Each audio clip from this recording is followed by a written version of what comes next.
जय हिंद दोस्तों, क्लासेस भी सत्यम में आप सभी लोग का स्वागत है। धरती का स्वर्ग कहा जाने वाला हमारा कश्मीर, वहां पे एक जिला है दोस्तों जिसका नाम है अनंतनाग।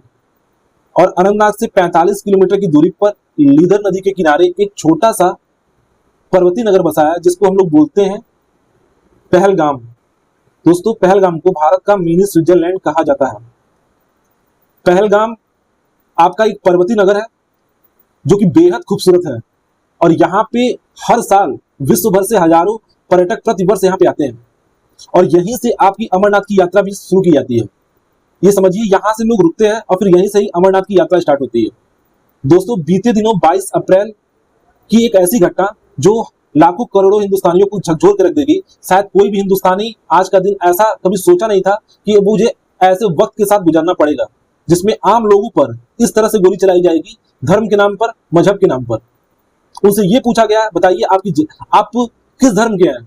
अगर आप मुस्लिम हैं तो कलमा पढ़ के बताइए, अगर आप मुस्लिम नहीं हैं तो सीधे आप गोली खाइए। अब यहां पे 28 लोगों को निर्मम तरीके से मार दिया गया है। मैं दोस्तों भारत सरकार से यह निवेदन करता हूं कि इस बार सर्जिकल स्ट्राइक हमें नहीं चाहिए। इस बार कुछ ऐसे ठोस कदम उठाए जाए जो पूरे पाकिस्तान को कम से कम हिला के रख दें और इनको जन्म जन्मांतर तक याद रहे कि दोबारा या इस तरह का कांड करने से पहले 10 बार नहीं, लाखों बार सोचना पड़े इनको। अब इस बार कम से कम ये चीज हमारे यहाँ हिंदुस्तान में जरूर आ गई है कि सभी लोगों में यूनिटी देखने को मिल रहा है। अब यहाँ पे हम लोग किसी पे ब्लेम न किया जाए, सब लोगों को भारत सरकार के साथ मिलकर कदम से कदम मिला के चलना है। और एक देखिएगा दोस्तों, बहुत जल्द आप लोग को बेहतरीन रिजल्ट देखने को भी मिलेगा।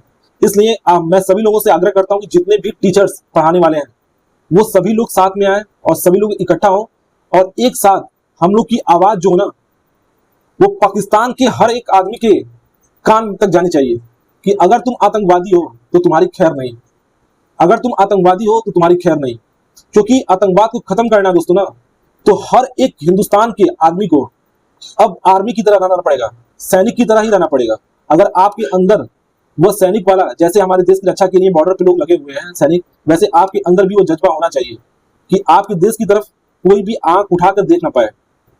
दोस्तों, सिंधु नदी वाली जो बात चल रही है उसमें क्या हुआ है इसको भी आप लोग देख लीजिए। मैं बहुत अच्छे तरीके से आप लोग को समझा देता हूँ, बहुत चीजें समझ में नहीं आता। जो सिंधु जल समझौता हुआ था 1960 में 19 सितंबर को, दोस्तों ये कराची में हुआ था। और दोस्तों ये समझौता हुआ था, इसमें हमारे प्रधानमंत्री जवाहरलाल नेहरू और पाकिस्तान के प्रधानमंत्री अयूब खान के बीच हुआ था।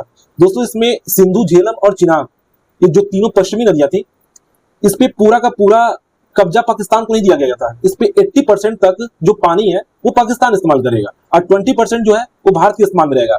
लेकिन जो पूर्वी नदियां हैं, रावी, ब्यास, सतलज, इसका वो पूरा इस्तेमाल भारत कर सकता है।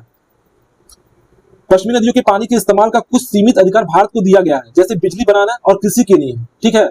अब देखिए, इसी चक्कर में दो हम लोग की जो है प्रोजेक्ट जो स्टार्ट किए गए थे, एक किशनगंगा हाइड्रो इलेक्ट्रिक प्रोजेक्ट और दोस्तों एक रातेला हाइड्रो इलेक्ट्रिक प्रोजेक्ट है। दोस्तों किशनगंगा हाइड्रो इलेक्ट्रिक प्रोजेक्ट है, यह आपका झेलम नदी पर है। यहाँ पे भी पाकिस्तान ने काफी विवाद खड़ा किया था, लेकिन बाद में यह प्रोजेक्ट हम लोग का सक्सेस हो गया और इसमें स्टार्ट हो चुका। फिर जो रातले हाइड्रो इलेक्ट्रिक प्रोजेक्ट था जो चिनाब नदी पे था, क्योंकि देखिए चिनाब और आपका क्या बोलते हैं झेलम, ये दोनों जो नदियां हैं वो पाकिस्तान को दिया गया है। पाकिस्तान को दिया नहीं गया, बस 80% पानी वो इस्तेमाल कर सकते हैं, लेकिन बिजली बनाने के लिए और छोटे मोटे काम के लिए भारत इसको इस्तेमाल कर सकता है। तो इन दोनों प्रोजेक्ट पे पाकिस्तान ने मतलब भारत को परेशान किया था, लेकिन बाद में जो रिजल्ट निकला वो हम लोग के फेवर में हो गया और हम लोग का काम चल रहा है। आप लोग जो ये पश्चिमी नदियां, जो पूर्वी नदियां हैं, ये जो कॉन्सेप्ट है जो सिंधु, झेलम, चिनाब और रावी, ब्यास, सतलज वाला है, इसमें बहुत सारे लोग कंफ्यूज हो रहे थे। कंफ्यूजन की कोई जरूरत नहीं है। जो पश्चिमी नदियां हैं इसको आप लोग याद रखिएगा, सिंधु, झेलम, चिनाब है, और जो रावी, ब्यास, सतलज है ये पूर्वी नदियों में आती है। और इस पे जितने भी प्रोजेक्ट हैं, जितने भी बनाए गए हैं, अब आगे जो भी आपका एग्जाम आएगा ना दोस्तों, ये उसके लिए काफी इंपॉर्टेंट हो जाएगा, तो इसको आप लोग अच्छे से जरूर पढ़िएगा। चलिए दोस्तों, बस इतना सा आप लोग को बताना था। आप लोग अच्छे से अपनी तैयारी करिए। Thank you.